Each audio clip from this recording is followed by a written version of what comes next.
Saúde os irmãos com a paz do Senhor.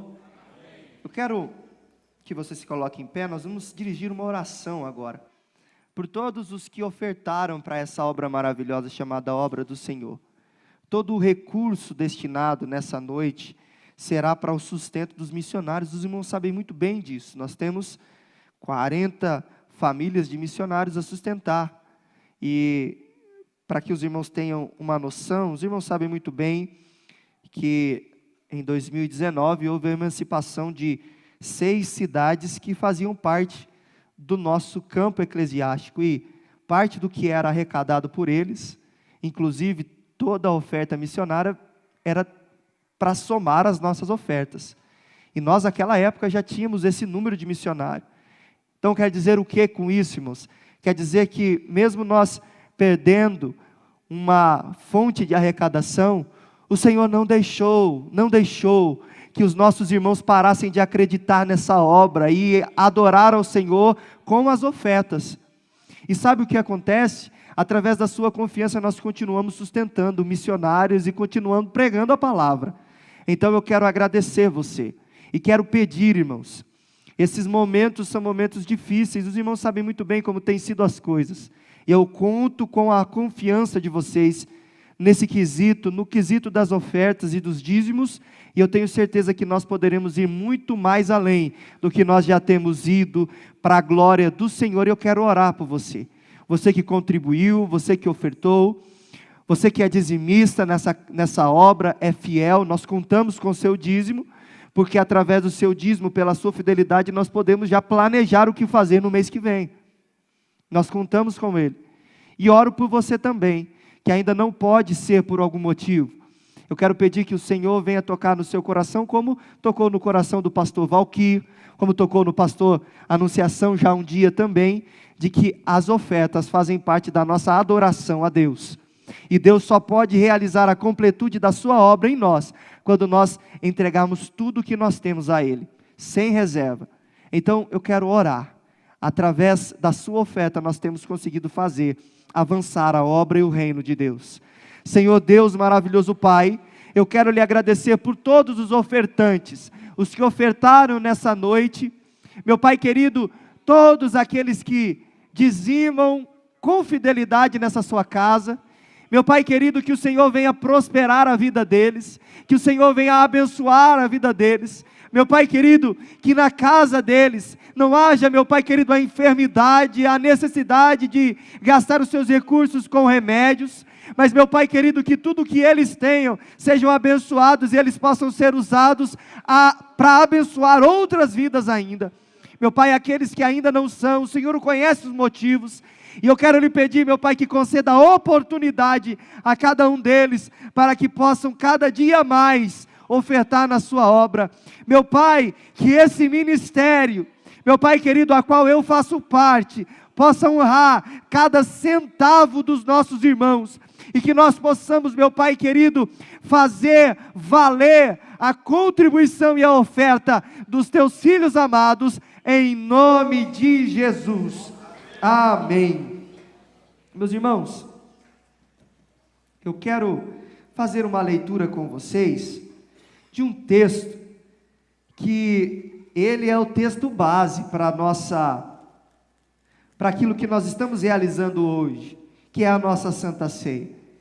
Mas eu acredito que há, quem sabe, uma falta de entendimento em tudo o que Paulo vai dizer para nós a respeito da Santa Ceia, em 1 Coríntios, capítulo 11, e eu quero começar lendo por onde a gente sempre começa, pelo versículo 23, que vai dizer assim: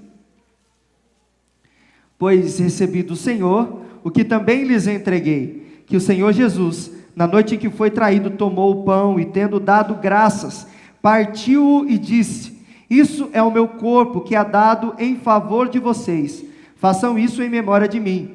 Da mesma forma, depois da ceia, ele tomou o cálice e disse: este cálice é a nova aliança no meu sangue, façam isso sempre que o beberem em memória de mim, porque sempre que comerem deste pão e beberem deste cálice, vocês anunciam a morte do Senhor, até que Ele venha.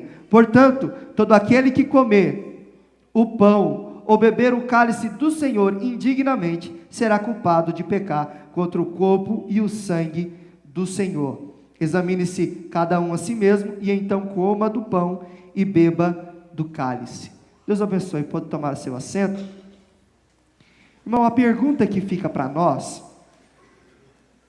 e aquela que eu quero tentar começar a responder para você, é o que realmente é comer do pão e beber do cálice do Senhor dignamente. Porque Paulo vai fazer uma menção que nós não podemos participar da ceia, comer do pão e do cálice indignamente. Mas eu te pergunto, o que é cear de maneira digna? Você já se perguntou? Toda vez que nós lemos esse texto, nunca pairou pela tua mente a dúvida do que realmente é comer do pão e beber do cálice do Senhor dignamente? Você já parou para pensar? Você sabe por que essa resposta para nós é muito difícil? Porque nós analisamos uma parte do texto que Paulo está mencionando aqui, um pedaço. Então é como se a gente enxergasse o quadro pela metade, falta outra metade para a gente entender o que o artista quis dizer com aquela pintura. Está faltando uma coisa. E o que está faltando é o que se encontra anteriormente ao versículo 23. Na verdade, o que Paulo vai dizer já começa no versículo 17. Olha lá, vamos ler juntos? Olha que interessante o que Paulo vai chamar a atenção. Mas nisto que agora prescrevo, não posso elogiá-los, porque vocês se reúnem não para melhor e sim para pior. Porque antes de tudo, estou informado que, quando se reúnem na igreja, existem divisões entre vocês. E eu, em parte, acredito que isso é verdade. E é até necessário que haja partidos entre vocês, para que também os aprovados se tornem conhecidos entre vocês. Quando, pois, se reúnem no mesmo lugar, não é a ceia do Senhor que vocês comem. Porque quando comem, cada um toma antecipadamente a sua própria ceia, e enquanto um fica com fome, o outro fica embriagado. Será que vocês não têm casas onde podem comer e beber? Ou menosprezam a igreja de Deus e envergonham os que nada têm? Que posso dizer a vocês? Devo elogiá-los? Nisso, certamente não posso elogiá-los. Olha o contexto, há todo um mundo de informações que Paulo está nos dando aqui. E eu quero pedir agora a sua atenção, por favor, preste atenção, porque muitas vezes você tem se culpado ao tomar a Santa Ceia e não tem entendido por quê, ou o que Deus quer que você entenda quando você está ceando. Nós precisamos voltar no tempo aqui. Nós precisamos voltar no passado, nas épocas de Paulo, na época de Jesus, na época da igreja primitiva. Porque Paulo está escrevendo a uma igreja, a igreja de Corinto, uma igreja bem controversa, mas ainda era uma igreja. E o que me chama a atenção é o que Paulo vai dizer. Paulo vai dizer no versículo 17, que a igreja em Corinto estava se reunindo, e pasmem vocês, a igreja reunida proporcionava mais coisas ruins do que coisas boas. Eu te pergunto, é possível a igreja reunida produzir fruto ruim? É possível a igreja de Deus produzir mau fruto? Mas a igreja de Corinto estava produzindo maus frutos, porque quando eles se ajuntavam, eles não davam o testemunho da sua fé. Quando eles se ajuntavam, não era para celebrar a Cristo e para a glória do Senhor, mas era para produzir coisas ruins. Então a igreja pode sim se ajuntar para produzir maus frutos, se ela não entendeu perfeitamente a mensagem da cruz. E é isso, irmãos, que nós temos que evitar. Nós temos que procurar aprender a mensagem que o Evangelho traz para nós. Por isso eu insisto com essa igreja, por isso nós estamos fazendo tanto por essa igreja, e talvez você ainda não tenha entendido o que Jesus quis dizer em João, quando ele vai dizer para nós o quê? E conhecereis a verdade, e a verdade vos aprisionará. É isso que a palavra está dizendo? Conhecereis a verdade e vocês permanecerão ignorantes, tolos, guiados por qualquer um. É isso que a palavra está dizendo? Não, conhecereis a verdade e a verdade vos libertará. Você não será mais guiado por qualquer um, você não será mais enganado por qualquer um, porque a verdade libertou você da ignorância dessa vida, que faz você ser escravo de pessoas, que faz você ser escravo de atitudes ou de pensamentos que não são bíblicos, e que podem comprometer a tua salvação. Você já pensou nisso? Pela tua falta de conhecimento da palavra de Deus, você pode estar vindo à igreja e mesmo assim, caminhando a passos largos para o inferno. Olha que triste isso. Porque a palavra já vai nos dizer, antecipando muito isso, que o povo de Deus perece pela falta de conhecimento. E quando nós convidamos você para vir à escola dominical, quando nós convidamos você para vir no culto de ensino, quando nós elaboramos um evento como esse, que, irmão, pasmem vocês, mas há um dispêndio muito grande de esforço, de recursos, para que nós possamos trazer uma escola bíblica do nível dessa que nós estamos trazendo, é para que você seja liberto da ignorância que você tem, que eu tenho, que nós temos, e venhamos a ser verdadeiramente servos do Senhor, e não de qualquer outra filosofia ou ideologia vã. E é isso o que Paulo estava dizendo. A igreja de Corinto estava se reunindo, e eles pensavam, vamos nos reunir para a glória de Deus, vamos nos reunir para fazer o bem, vamos nos reunir porque nós somos a igreja, e Paulo vai dizer em palavras enfáticas, toda a reunião que vocês estão fazendo, que a Santa Ceia acontece, em vez de ser para o bem, é para o mal, em vez de produzir coisa boa, sempre é para pior, nunca é para o melhor. Mas como isso pode acontecer? Como eles faziam as suas reuniões, como eles faziam os seus cultos, como eles faziam as suas santas ceias? Paulo vai explicar aqui também. E preste atenção no que eu vou te dizer, para que você possa entender o contexto do que Paulo está falando. Nessa época, a igreja, como sempre foi, ela era constituída de pessoas das mais variadas classes sociais.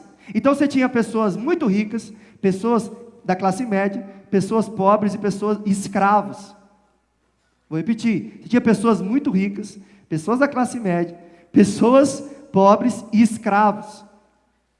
Como era de costume, eles se reuniam, e a Santa Ceia, ela não era como nós fazemos hoje, porque primeiro, a gente não tem tempo, e hoje também a igreja cresceu muito, graças a Deus, e fica muito difícil da gente preparar uma refeição, mas era um jantar realmente. A igreja se reunia para jantar juntos, e eles chegavam no culto, e era servido a ceia, era servido a janta, e no momento era ministrado a Santa Ceia, o ato de relembrar o sacrifício de Cristo.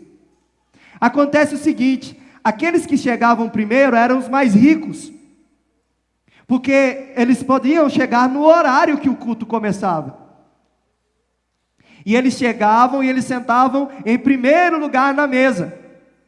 Aqueles que eram mais pobres, e principalmente os escravos, eles não podiam chegar no horário do culto, eles chegavam sempre atrasados. Por quê? Porque antes de sair das suas casas, eles tinham que terminar de servir os seus senhores. Então eles tinham que servir a janta para os seus senhores, eles tinham que colocar os filhos dos seus senhores para dormir, eles tinham que preparar a roupa de cama para eles, tinha que fazer todo o trabalho ainda, e depois que eles terminavam de trabalhar, eles vinham para o culto. Então o culto, vamos supor, começava às 8 horas, Aqueles que eram escravos e os pobres chegavam às 10, porque era o horário que os seus senhores liberavam eles para vir para a igreja. Olha que difícil que era. E você pensa que o culto começava quando todo mundo chegava? Não. Quando aqueles que chegavam primeiro, aqueles que tinham o privilégio de chegar antecipadamente chegavam, eles já começavam a comer, irmãos. E eles comiam o quê? Você acha que eles comiam o pior da comida? Não tem um ditado falando assim que quem chega primeiro bebe água limpa? Os que primeiro chegavam, eles comiam o melhor. E a palavra era tão... Paulo vai dizer de uma maneira tão enfática, que eles só não comiam o que necessitavam, eles esbanjavam. Porque naquela época, independente do que a gente pensava, eles serviam o vinho mesmo, com teor alcoólico, porque a palavra vai dizer que uns deles comiam e bebiam tanto até se embriagarem. Aí eles saíam lá, eles ficavam satisfeitos, batia na barriga e falavam assim: opa, hoje rendeu a igreja, rendeu o culto. Uns até embriagados, envergonhando o evangelho, envergonhando o povo de Deus. E quando eles já estavam satisfeitos, que tinham passado até do limite, chegavam os irmãos mais pobres, chegavam os escravos, e eles iam chegando na igreja, e quando eles iam sentar à mesa, pensem os senhores, eles saíam das suas casas, tarde da noite, sem uma refeição, e eles vinham à igreja com a esperança: eu vou adorar a Deus, e vai sobrar um pouquinho para mim comer. E quando eles chegavam, aqueles que tinham condição, já tinham comido tudo, e não sobrava nada, e eles participavam do culto com fome, com sede, não podiam usufruir daquilo que era em comum para a igreja. E aí que estava o problema, porque Paulo vai enfaticamente contrariar essa atitude, repreender essa atitude da igreja de Corinto. Porque toda vez que eles se reuniam, eles estavam se reunindo para continuar fazendo com que aquelas pessoas que não tinham condições lembrassem todos os dias que elas eram uma parte à parte da igreja, que eles não tinham os mesmos direitos que aqueles que tinham mais condições, que eles não podiam sentar na mesma mesa, que eles não podiam comer do mesmo banquete, que eles não tinham o mesmo privilégio. E Paulo vai bater nisso na igreja de Corinto. A igreja de Corinto é aquela mesma igreja que no começo da carta Paulo vai dizer: porque uns falam que são de Apolo, outros falam que são de Paulo. E Paulo vai mais uma vez repreender a igreja de Corinto falando assim: vocês ficam falando que vocês são de partido A ou do partido B. Eu quero dizer para vocês, o que importa não é as pessoas, o que importa é o Cristo que colocou as pessoas para trabalhar na obra. Porque um planta, outro rega, mas quem dá o crescimento é o Senhor. Essa é a igreja de Corinto. Por isso que Paulo vai dizer, no versículo 18, que a igreja tem divisões no meio dela. Porque quem era de Paulo achava que eles é que eram os bons, e quem era de Apolo achava que eles eram os bons. O problema é que, por acharem que eles eram os bons e os corretos, eles não aceitavam os próprios irmãos da igreja. Então tinha muito problema na igreja, tinha muita divisão. Consegue entender, irmão? Você consegue entender a igreja de Corinto?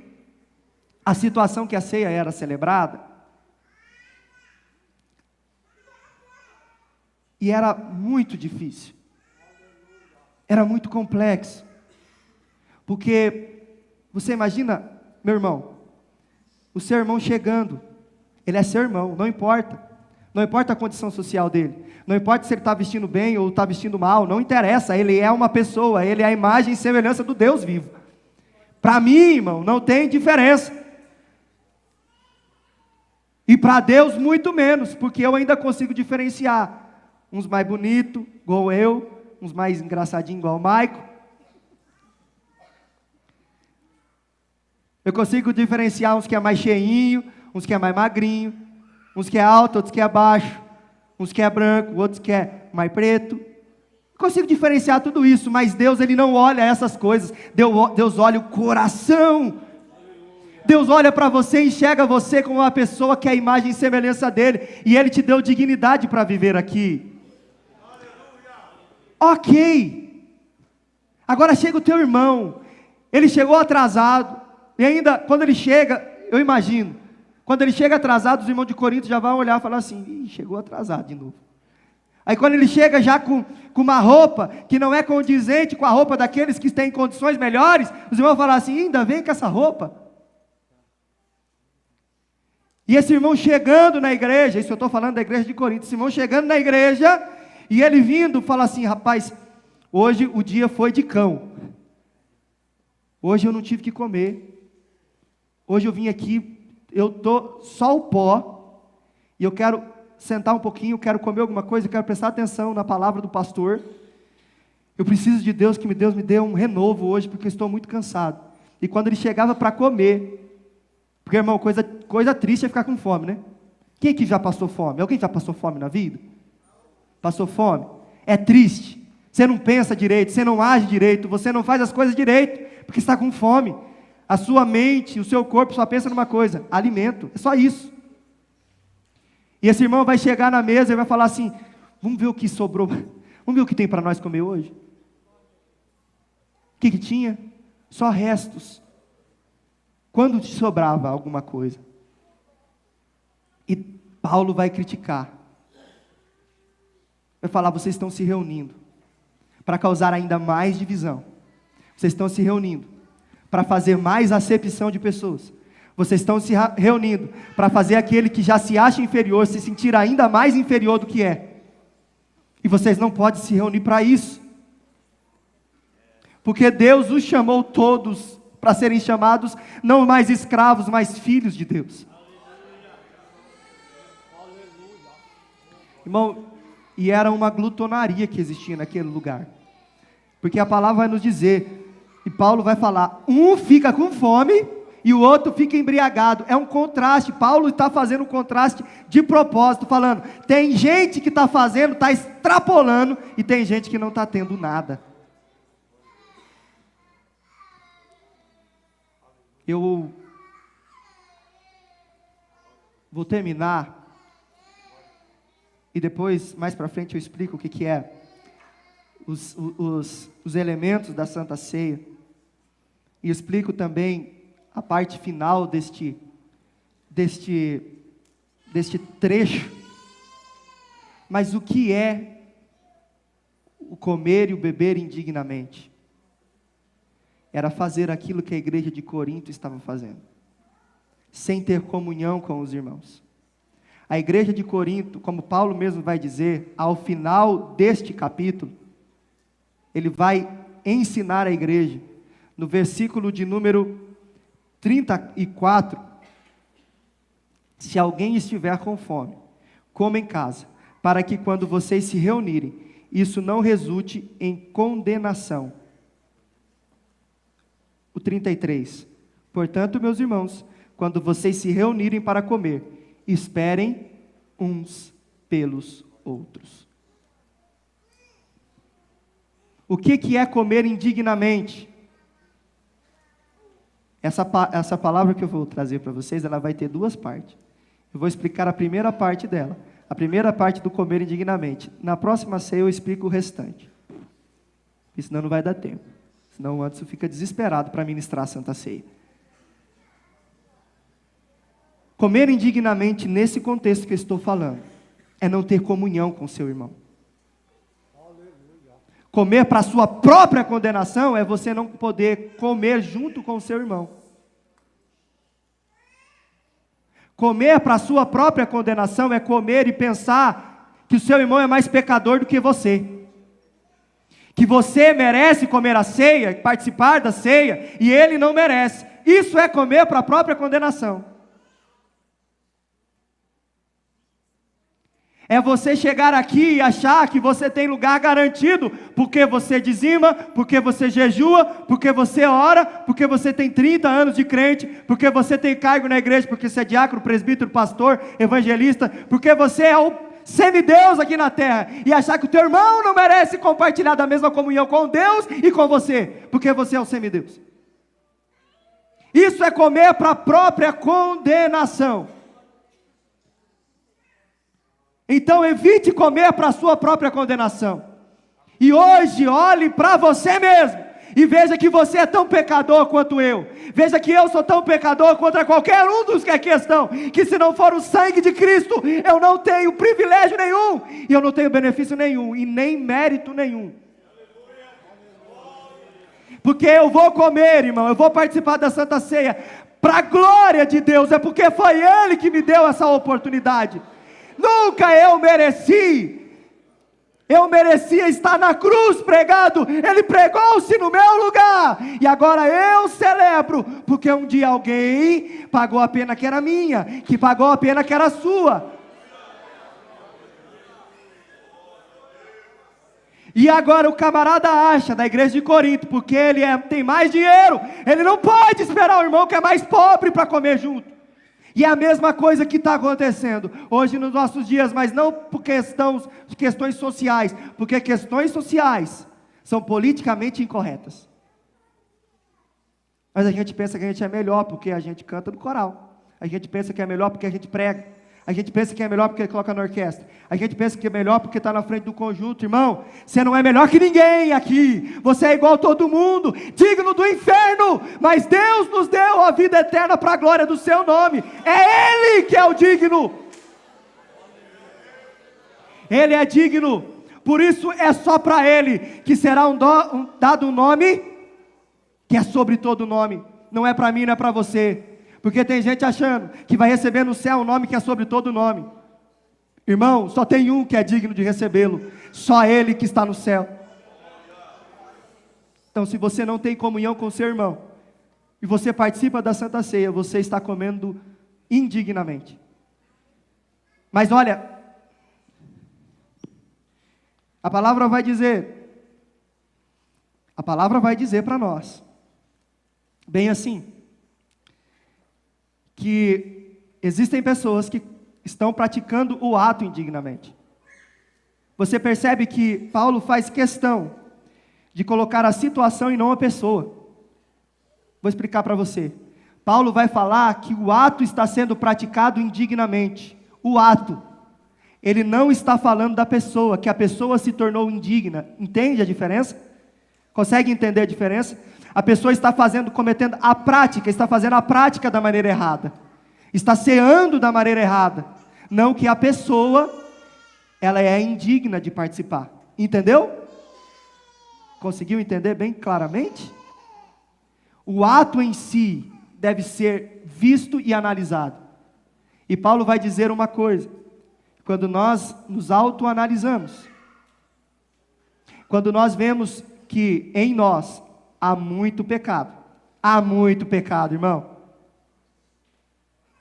A autoanálise que Paulo vai falar para a gente fazer, não é para ver as nossas qualidades, não é para ver que você é bonzinho, não é para ver para que você fez carinho na cabeça da tua esposa, e a tua esposa fez carinho na tua cabeça, não é para ver que você tratou bem o seu filho ou a sua filha, não. A autoanálise é para você ver o quanto você é pecador, o quanto você errou durante uma semana, durante um mês, durante um ano. A autoanálise é para isso. Mas o que Paulo vai fazer? Vai falar para nós? Fez a autoanálise, viu o que você é, você deixou automaticamente de ser como aquele fariseu. Lembra do fariseu que Jesus fala da oração? Lembra do fariseu? O fariseu, ele chegava bem perto do altar, para todo mundo ver, ele erguia as mãos para o céu e falava: Senhor, eu jejuo 2 vezes na semana. 2 ou 1? Era 2? 2 ou 1? Vamos colocar 2. 2 vezes na semana. Eu dou o dízimo. Eu sigo a sua lei. Senhor, aqui está o teu servo, o maior merecedor das suas dádivas. Ouve somente a minha oração. Esse era o fariseu. O publicano. Longe do altar. Longe da vista das pessoas. Cabeça baixa. Socando provavelmente o seu peito e falando: tenha misericórdia de mim que sou pecador. Tenha misericórdia de mim que sou pecador. Olha para mim com misericórdia, porque eu pequei, eu peco. Eu preciso do Senhor. eu dependo do Senhor. E Jesus vai fazer testemunho público desse homem, porque ele vai falar assim: sabe qual dos dois saiu justificado? Sabe qual dos dois Deus ouviu a oração e atendeu o pedido? Não foi do que dizimou, não foi do que fez tudo aquilo, foi daquele que, contrito diante do Senhor, reconheceu que ele não era ninguém e quem é alguma coisa é Deus. Quando nós fazemos a autoanálise, nós saímos de fariseus para publicanos. Nós nos tornamos de autoexistentes, como alguém acha que é, autossuficientes, a pessoas totalmente dependentes da graça de Deus.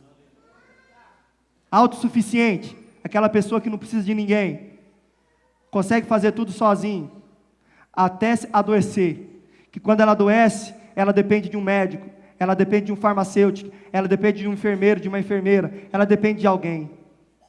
E quando faz uma cirurgia, depende de alguém para tratar e dar comida na boca. Esse é o fariseu. O publicano é aquele: Deus, eu sou totalmente dependente do Senhor.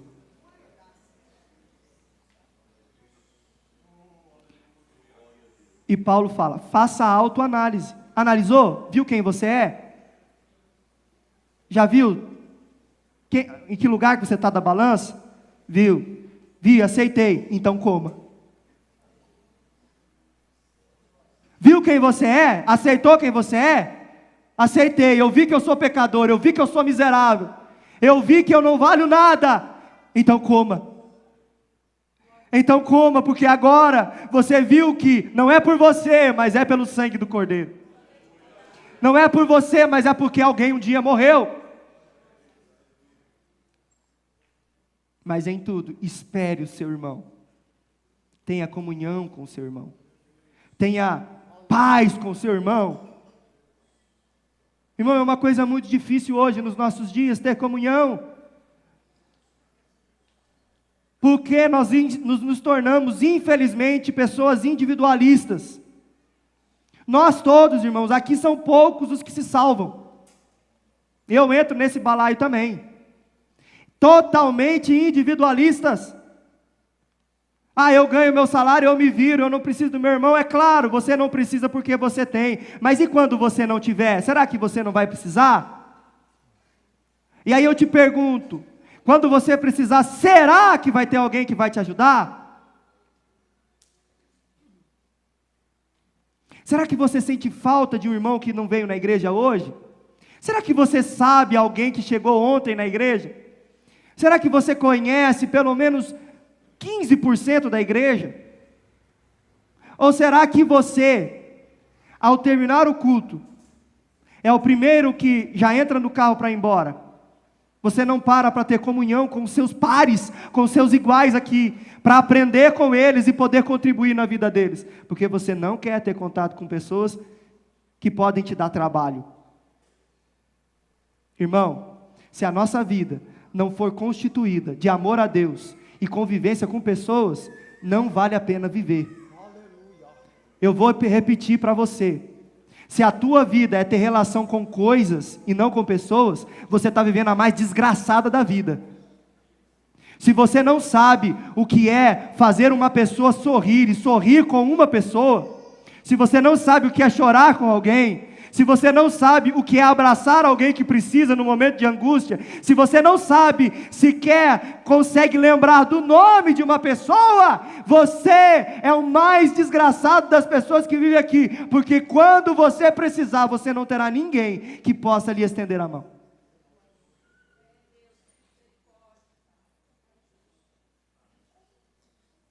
E a palavra de Deus é tão maravilhosa, e a cruz é um símbolo tão maravilhoso para nós, que, por incrível que pareça, a Igreja Católica tomou posse, e tem alguns irmãos que não aceitam que a gente use o símbolo, porque a cruz ela tem uma simbologia maravilhosa espiritual para nós. Primeiro, a cruz é morte, mas segundo, a cruz, como que a cruz é, irmão?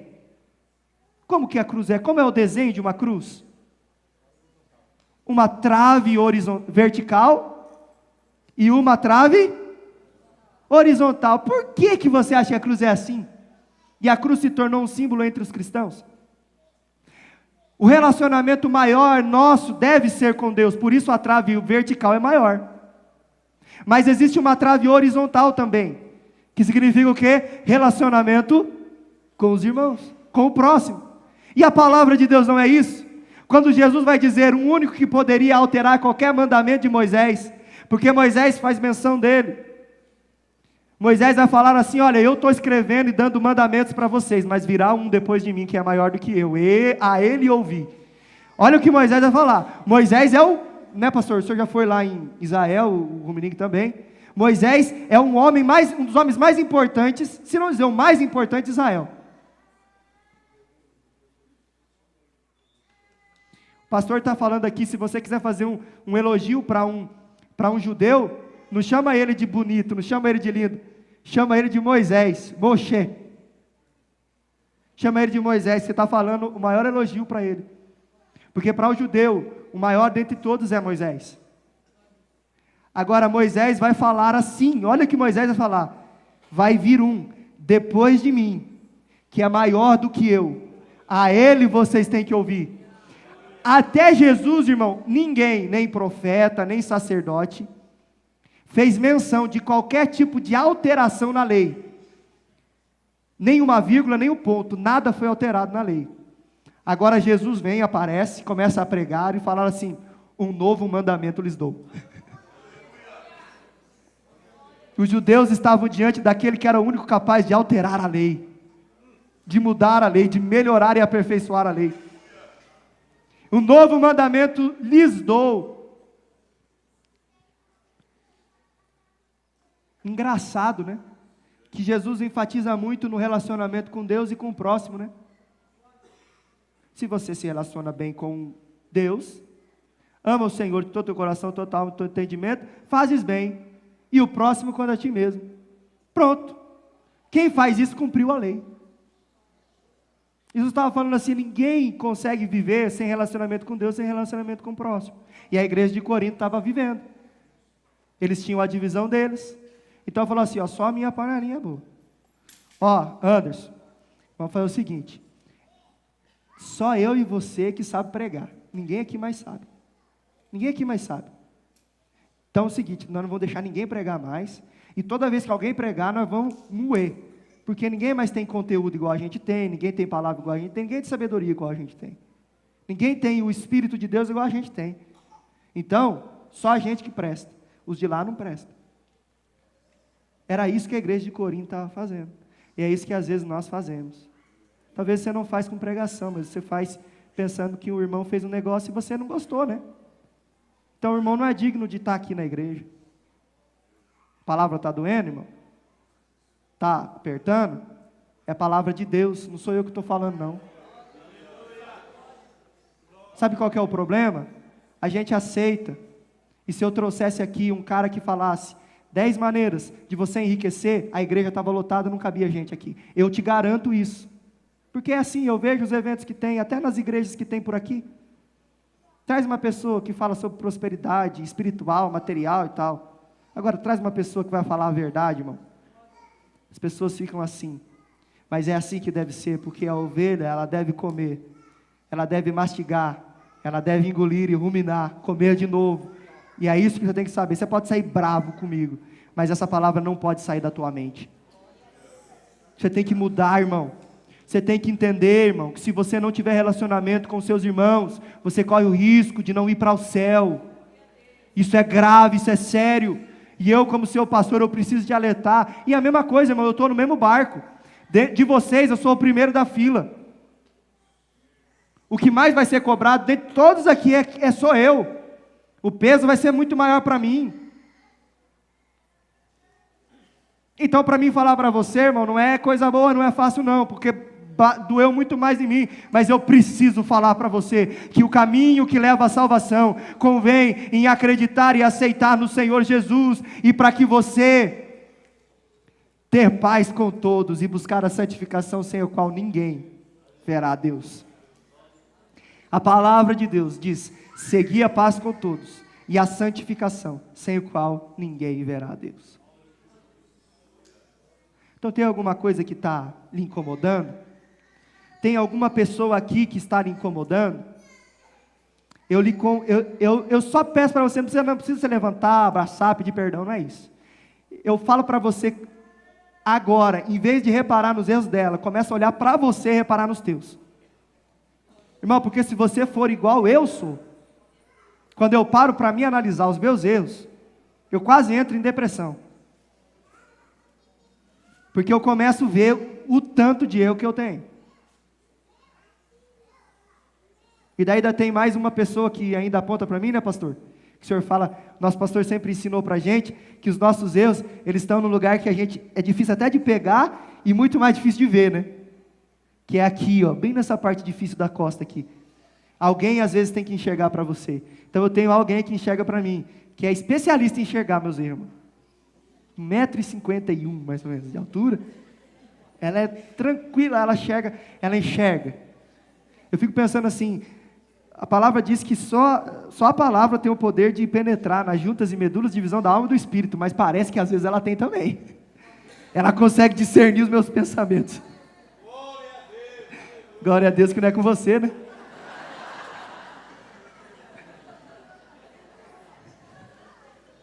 Mas graças a Deus mesmo, glória a Deus por isso. Graças a Deus que eu tenho uma companheira que me ajuda. Não me ajuda só falando, você é bonzão, você prega bem, você é tal. Ela fala também para mim os meus erros, aponta os meus defeitos e me faz cair na real e falar, eu sou um miserável. O que tem de importante em mim é aquilo que alguém colocou um dia. O vaso ainda continua sendo de barro. O que é importante é o tesouro que está dentro. Se tirar o tesouro, acaba, o vaso quebra, o vaso não presta para mais nada, não tem beleza no vaso, mas tem beleza no tesouro que está dentro. Eu quero orar com você agora, irmão. Eu quero pedir em nome de Jesus para você.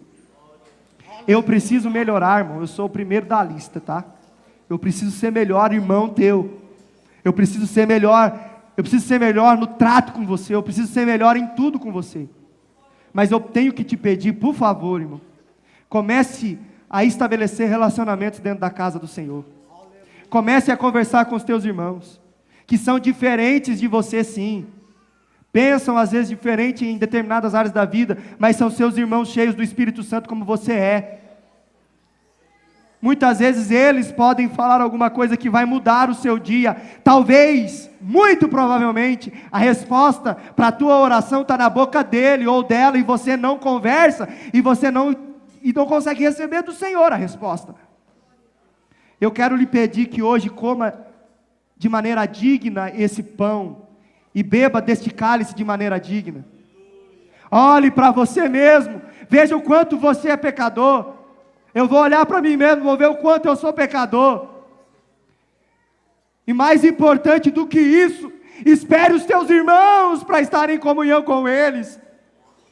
Eu não faço porque é brincadeira, irmão, porque eu acho bonito distribuir para todo mundo e esperar para todo mundo comer, não, porque é bíblico. Porque o pão é repartido, irmão. Porque o pão inteiro só dá para um comer. O pão repartido, ele é dividido entre as pessoas. Ele pode diminuir o tamanho, mas todo mundo come. O pão não é para mim, o pão é para nós. O pão da vida morreu um dia para nós. Só que você não está entendendo e pensa que ele só morreu por você. Você pensa que estava escrito lá na plaquinha em cima da cruz, morreu por José Haroldo dos Santos. Não, irmão. Ele morreu pela igreja, para que a igreja fosse lavada pelo purificar das suas vestes pela palavra, porque ela fosse apresentada um dia santa e irrepreensível diante do Senhor, igreja a qual você faz parte. Eu quero te pedir hoje, em nome de Jesus, vamos cear hoje de maneira digna. Você entendeu o que é maneira digna? Maneira digna, eu vou repetir. Maneira digna é você comer com o seu irmão. Maneira digna é o seu irmão sentir alegria e você sentir alegria de teu irmão estar aqui. Eu tenho que sentir alegria de você estar aqui. Maneira digna é você olhar quem deu a vida por você e que Ele morreu em favor de muitos. Isso é maneira digna. Enquanto você ficar com rancor, mágoa, qualquer tipo de coisa, ou qualquer tipo de preconceito com qualquer pessoa que está aqui, ou qualquer pessoa que pertence a esse povo, você estará ceando de maneira indigna, porque Deus quer comunhão na hora da ceia. É a matéria principal da ceia. Recordação e comunhão. Então vamos hoje, irmão, fazer isso. Não vá para o inferno, não. Não entregue a sua alma a Satanás, não. Hoje, prostre-se diante do Senhor, reconheça quem você é e adore o nome dEle. Adore o nome dEle junto com o seu irmão. Adore o nome dEle junto com o seu irmão. Porque Deus é muito maravilhoso e a palavra é enfática em dizer: aonde você estiver sozinho, eu estarei no seu meio. É isso que a palavra fala, né? Nunca Deus manifesta a sua glória se não tiver pelo menos dois. Porque para estar em dois, a palavra vai dizer: andarão dois juntos, se não estiverem de acordo. Para ter dois, tem que ter comunhão. Deus se manifesta na comunhão que a igreja tem. A koinonia que a Bíblia prega e apresenta para nós. Você tem essa comunhão? Você pode usufruir dessa comunhão hoje? Deus quer encher você do teu espírito. Deus quer falar com você poderosamente. Mas Ele só vai fazer isso em nós quando tiver comunhão. Sem comunhão, nada feito.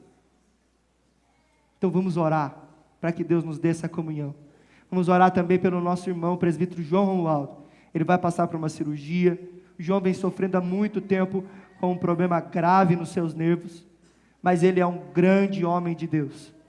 Ele é um companheiro de luta indispensável nessa labuta. E nós vamos orar para que Deus cure ele. Vai passar para a cirurgia, vai dar tudo certo, nunca mais vai ter esse problema de novo. Vai poder congregar com a gente, vai poder glorificar a Deus com a gente. Ele congrega lá no Lar Paraná, e ele é uma bênção. Os irmãos que conhecem o João Romualdo sabem o quanto ele é importante para nós. Assim como você também. Deus, eu quero te agradecer por essa palavra, por este momento. Fica conosco e nos abençoe. Nos ensine a ter a comunhão que vem do céu. Nos ensina, meu Pai querido, a andar contigo. E, Pai querido, a amar a tua palavra. Que nós possamos participar dessa ceia de maneira digna hoje, para a honra e para a glória do seu nome, meu Pai querido. É o que eu te peço e te agradeço. Amém.